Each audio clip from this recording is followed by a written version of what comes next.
Welcome to Crazy commercial. இந்த வீடியோவில் நம்ம என்ன டாபிக் பார்க்க போகிறோம்னா, how to crop an image. ஒரு இமேஜ் எப்படி கிராப் பண்ணுன்றதை நான் உங்களுக்கு சொல்லித்தர போகிறேன்.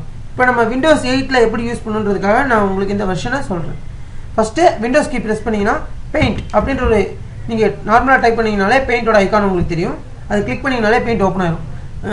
டிஃபால்ட்டாகவே பெயிண்டோட பேக்ரவுண்ட் வந்து ஒயிட் கலர் தான் வச்சு தருவாங்க. இப்போ எப்படி நான் கிராப் பண்ணு சொல்கிறேன். இப்போ நீங்கள் வந்து இந்த ஃபில் கலர்ன்ற ஆப்ஷனை செலக்ட் பண்ணி இங்கே ஏதாவது ஒரு கலர் நீங்கள் கொடுத்துக்கலாம். கொடுத்துட்டு இங்கே பார்த்தீங்கன்னா செலக்ட்னு ஒரு ஆப்ஷன் இருக்குது. செலக்ட் பண்ணிவிட்டு நீங்கள் உங்களுக்கு ஏற்றாப்பில் சைஸ் மாதிரி வச்சுக்கோங்க. சைஸ் வச்சுட்டு இங்கே க்ராப் ஆப்ஷன் ஒன்று இருக்குது. இதை கிளிக் கொடுத்தீங்கனாலே போதும், அது க்ராப் ஆயிடும்.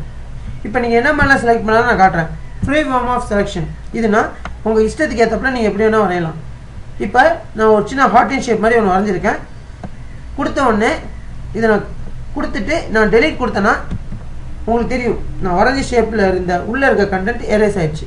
இப்போ இதையும் நான் கிராப் பண்ணணும்னா நார்மலாக கிராப் வந்து இது மூலியம் இந்த மாதிரி ப்ராசஸில் தான் பண்ண முடியும். ரெக்டாங்குலர் செக்ஷனில் தான் உங்களுக்கு வந்து எடிட்டிங்க்கு ஈஸியாக இருக்கும். இப்படி பண்ணுறது மூலயமா கிராப்பிங்கோட எசென்ஷியலாக இருக்குது. சப்போஸ் நீங்கள் இதை அன்டூ பண்ணுன்னா Ctrl Z ப்ரெஸ் பண்ணிங்கன்னா நீங்கள் பண்ண ப்ராசஸ் எல்லாமே அன்டூ ஆயிரும். ஐ ஹோப் இந்த வீடியோ உங்களுக்கு பிடிச்சிக்கணும்னு நினைக்கிறேன். இந்த வீடியோ உங்களுக்கு பிடிச்சிருந்துச்சுன்னா லைக் பண்ணுங்கள், ஷேர் பண்ணுங்கள். மேலும் பல வீடியோக்களுக்காக இந்த சேனலை சப்ஸ்கிரைப் பண்ணுங்கள். தேங்க்ஸ் ஃபார் வாட்சிங்.